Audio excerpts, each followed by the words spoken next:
हरे कृष्णा, राधे राधे। दोस्तों, आप लोग कैसे हैं? आई होप आप लोग बहुत अच्छे होंगे, स्वस्थ होंगे, मस्त होंगे। दोस्तों, गर्मी बहुत ज़्यादा पड़ रही है। गर्मी से हालत एकदम ख़राब हो जा रही है। और ऐसे में अपने लड्डू गोपाल की पूजा सेवा कैसे करें? और दोस्तों, आप लोग को पता है निर्जला एकादशी आ गई है। तो निर्जला एकादशी कब है? निर्जला एकादशी के नियम क्या है? निर्जला एकादशी के दिन व्रत किसको करनी चाहिए, किसको नहीं करनी चाहिए, ये सारी जानकारी आप लोगों को इस वीडियो में मिलेगा। दोस्तों, वीडियो को वॉच करके देखिएगा और ढेर सारा प्यार आप लोग दीजिएगा। वीडियो अगर अच्छा लगेगा तो लाइक शेयर सब्सक्राइब करना बिल्कुल भी मत भूलिएगा और कमेंट में राधे राधे आप लोग ज़रूर लिखिएगा। जो लोग मेरे चैनल को सब्सक्राइब नहीं किए हैं वो लोग मेरे चैनल को सब्सक्राइब कर लीजिएगा बेल आइकन के साथ, ताकि वीडियो का नोटिफिकेशन आप लोगों को सबसे पहले मिलता रहे। तो दोस्तों, गर्मी बहुत ज़्यादा पड़ रही है। सच में बारिश, हम लोग के इधर बारिश नहीं हो रही है, बारिश नहीं हो रहा है और गर्मी से हालत एकदम ख़राब हो गई है। मेरा पहले से वीडियो शूट था तो मैं सोची हूँ कि ला आप लोग को जानकारी दे दूँ, क्योंकि वीडियो बन नहीं पा रही थी। काम बहुत ज़्यादा दोस्तों पड़ जाता है। तो आप लोगों से सच में प्लीज़ रिक्वेस्ट है, मुझे टाइम नहीं मिलता है, लेकिन दोस्तों जो मैं वीडियो डालती हूँ उसको आप लोग ज़रूर वॉच करके देखिए और अपना ढेर सारा आप लोग सपोर्ट करिए। मैं बार बार वीडियो में बोलती हूँ, आप लोग थोड़ा सा करके कमेंट करिए। वीडियो अगर अच्छी लगे तो लाइक शेयर सब्सक्राइब करना बिल्कुल भी आप लोग मत भूलिए। मैं बार बार आप लोग हर वीडियो में मैं बोलती हूँ। तो दोस्तों, ऐसे जानते हैं कि गर्मी बहुत ज़्यादा स्टार्ट, अपने लड्डू गोपाल की पूजा सेवा कैसे करें।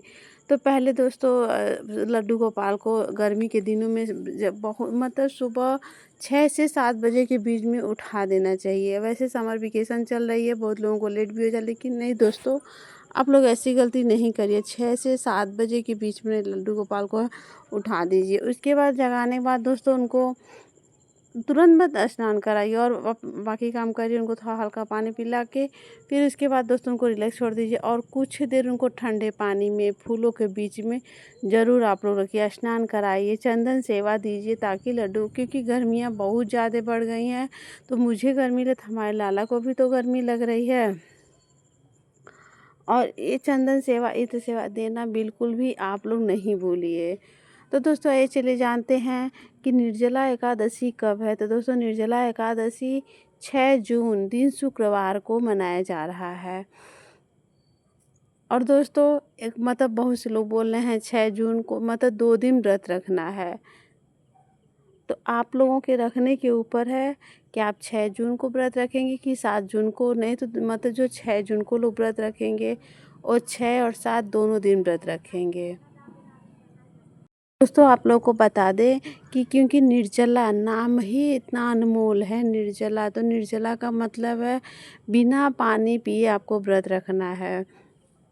और दोस्तों, ऐसे हम महिलाओं को तो बहुत ऐसे व्रत आते हैं। करवा चौथ आता है, हरितालिका तीज आती है, फिर जिउतिया आती है। ये सब व्रत हम लोग निर्जला ही रखते हैं। लेकिन ये जो सब इस साल की सबसे बड़ी एकादशी निर्जला एकादशी है, इसको भीमसेन एकादशी के नाम से भी जाना जाता है दोस्तों। और ये एकादशी ज्येष्ठ के महीने शुक्ल पक्ष की एकादशी है दोस्तों, क्योंकि ज्येष्ठ के महीने में इतनी ज़्यादा गर्मी है, गर्मियाँ बहुत ज़्यादा पड़ रही हैं। गर्मियाँ बहुत ज़्यादा पड़ रही हैं और गर्मियों की वजह से हालत बहुत ज़्यादा ख़राब है दोस्तों। क्योंकि तो आप लोग निर्जला व्रत रख रहे हैं, तो जैसे एक आप लोग टेंशन नहीं लीजिए कि मैं कैसे व्रत रखूं। और जो लोग पहली बार एकादशी का व्रत रखना चाह रहे हैं, वो ये निर्जला एकादशी से व्रत स्टार्ट कर सकते हैं। और जो केवल साल की 24 एकादशी होती है, जो सबसे बड़ी एकादशी निर्जला एकादशी है। और साल में बहुत से लोग हैं जो महीने में 2 एकादशी पड़ती है, तो वो एक ही एकादशी का व्रत करते हैं। बहुत से ऐसे लोग हैं, लेकिन तो आप वो साल की 12 एकादशी मानेंगे और लेकिन साल में 24 एकादशी पड़ती है। लेकिन ज्येष्ठ महीने में एकादशी जो पर इसका महत्व इतना ज़्यादा है कि मतलब क्या आप सभी लोगों को तो पता है कि इस एकादशी का महत्व कितना है। तो दोस्तों ऐसे में आप लोग को बता दें कि जो लोग अगर मतलब निर्जला व्रत नहीं रख पाते हैं तो मतलब बहुत दिक्कत होती है, क्योंकि सबके बस में की बात नहीं है निर्जला एकादशी का व्रत करना। तो आपको जैसा सही लगे वैसा आप करिए। अगर आप मतलब 6 जून को एकादशी का व्रत रखा जा रहा है तो बहुत लोग 6 जून को व्रत रखेंगे, 7 जून को व्रत रखेंगे, 8 जून को पारण कर रहे हैं, निर्जला रख पा रहे हैं। जो लोग निर्जला रह पा रहे हैं तो दोस्तों किसी का देख के नहीं मुझे हमको करना है, जैसा मुझे सही लगे। और जो 6 जून को मतलब एकादशी का व्रत कर रहे हैं वो 7 जून को दोपहर में पानी पी लेंगे। अगर आप निर्जला व्रत नहीं रह पा रहे हैं, निर्जला नहीं कर पाए, तो आप लोग फलाहारी फल फ्रूट खा के आप लोग व्रत रह सकते हैं। और अगर मान लीजिए एकादशी के दिन अगर हमको प्यास लग गई, क्योंकि गर्मियाँ बहुत ज़्यादा हैं, एकादशी के दिन अगर प्यास लग गई तो हम दिन भर हम लोग पूरा दिन रह के शाम को हम लोग पानी पी सकते हैं। हम लोग को कोई पाप नहीं, कोई मतलब वो नहीं लगेगा। तो दोस्तों हम लोग को निर्जला एकादशी का व्रत ऐसे करना है। जो निर्जला एकादशी के नियम, तो नियम इसके क्या हैं कि 5 जून को ही इसके नियम स्टार्ट हो जा रहे हैं। इसके नियम हैं, अगर इसके शुक्रवार को एकादशी पड़ रही है फिर गुरुवार पड़ जाए तो आप लोग को पता है कि हम लोग को गुरुवार के दिन से ही ब्रह्मचर्य का पालन करना, सात्विक भोजन करना, लहसुन प्याज का त्याग कर देना है, चावल नहीं खाना है। मतलब ये सारी चीज़ों को हम लोगों को 10वीं से ही स्टार्ट हो जाती है। फिर 6 जून को हम लोग को व्रत करना है। और आप लोग को पता है कि एकादशी के दिन हम लोग को बाल नहीं धुलना चाहिए। तो दोस्तों आप लोग को बता दें, और एकादशी में मतलब होता है ना बहुत ज़्यादा दोस्तों सफाई नहीं करनी चाहिए, झूठ नहीं बोलना चाहिए, चुगली नहीं करनी चाहिए। और दोस्तों जहाँ तक हो सके आप लोग एकादशी का व्रत रखे हैं, निर्जला व्रत है, तो थोड़ा कम बोलें, कम बातें करें। इससे क्या दोस्तों ना प्यास नहीं लगेगी हम लोगों को। मोबाइल चलाइए, मोबाइल में टाइम पास करिए, कूलर चला के रखिए और अपने सर पे ना रुमाल से गीला कर कर के अपने सर पे रखा करें ताकि ठंडक रहिए। जब ठंडक रहेगी दोस्तों तो प्यास नहीं लगेगी। मतलब ऐसे बहुत तरीका है, ऐसे करके हम लोगों को एकादशी का व्रत करना है। उसके बाद दोस्तों आप लोग को बता दें कि अगर एकादशी के दिन मतलब हम लोग को व्रत करने से पहले क्या करना चाहिए। अगर दोस्तों जैसे हम लोग तीज का व्रत हुआ, करवा चौथ का व्रत हुआ, हम लोग उठ के सुबह में 4 बजे 3 बजे उठ के हम लोग जो पानी पी लेते हैं तो हम लोग को ज़रूर पी लेना चाहिए। और मतलब नमक खाने से बहुत ज़्यादा प्यास लगती है, तो हम लोग को सुबह में जैसे दही, मीठा चीज़ खाना और दही पहले खाना चाहिए, ताकि और दही से क्या होता है ठंडक रहती है तो प्यास थोड़ा कम लगती है। ये सारे नियम हम लोग अगर कर लेंगे तो निर्जला व्रत हम लोग आसानी से कर लेंगे।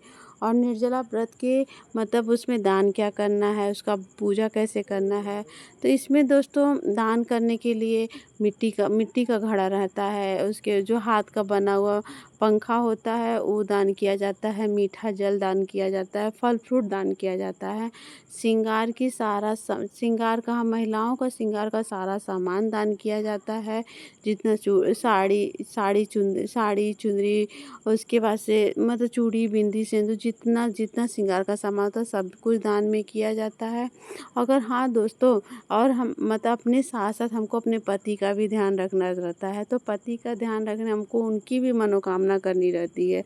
उनको भी भगवान से मतलब जब तक हमें सही सलामत रखे, किसी मतलब होता ना हम लोगों में मतलब कोई कलेश नहीं हो, हम लोग अच्छे से रहें, ये सब भगवान से प्रार्थना करते हुए। तो हम लोग अगर घर में उनके मतलब पैंट शर्ट का कपड़ा है, बनियाइन है, हैंकी है, तौलिया है, कुछ भी है, तो हम लोग को उनका भी दान देना बहुत ज़रूरी होता है। दान देना चाहिए। फल फ्रूट है, आम का दान करना चाहिए, जो मतलब सारे जितना आप लोग को फल होता है ये सब दान आप लोगों को ज़रूर करना चाहिए। इसका एक निर्जला एकादशी के व्रत का मतलब मेन मुख्य यही कारण होता है कि उसमें दान बहुत ज़रूरी होता है। तो दोस्तों एकादशी वैसे तो हर महीने की जो एकादशी पड़ती है उसमें भी हम लोग दान करते हैं, लेकिन इस एकादशी का महत्व ही कुछ अलग होता है, क्योंकि ये साल की सबसे बड़ी एकादशी है। और दोस्तों आप लोगों को बता दें कि दान तो हो गया, फिर एकादशी में दोस्तों मतलब हम लोग अगर हम लोग जिस दिन पारण कर रहे हैं दोस्तों, उस दिन दान करने के बाद फिर अगले दिन हम लोग ये व्रत वाले दिन हम लोग दान करेंगे। जो व्रत हम जिस दिन रहेंगे, ये सब सारी चीज़ें हम लोग व्रत वाले दिन दान करेंगे। उसके अगले दिन हम लोग आटा चावल सीधा का मतलब होता है ना, अन्न का दान कर सकते हैं। लेकिन दोस्तों, और रही अपने लड्डू गोपाल को भोग क्या लगाएं, अपने मंदिर में भोग क्या लगाएं, तो दोस्तों हम लोगों को न लड्डू गोपाल को और ना ही अपने मंदिर में अन्न का भोग नहीं लगाना है। और आप लोग को पता है कि एकादशी के दिन चावल का सेवन नहीं करना चाहिए। चावल तो मना ही है, चावल का सेवन बिल्कुल नहीं करना। अगर हम लोग पूजा कर रहे हैं तो पूजा में हम लोगों को तिल का, वो काला तिल हो या सफ़ेद तिल हो, तिल का सेवन करना चाहिए। पूजा में शामिल उसको करना चाहिए।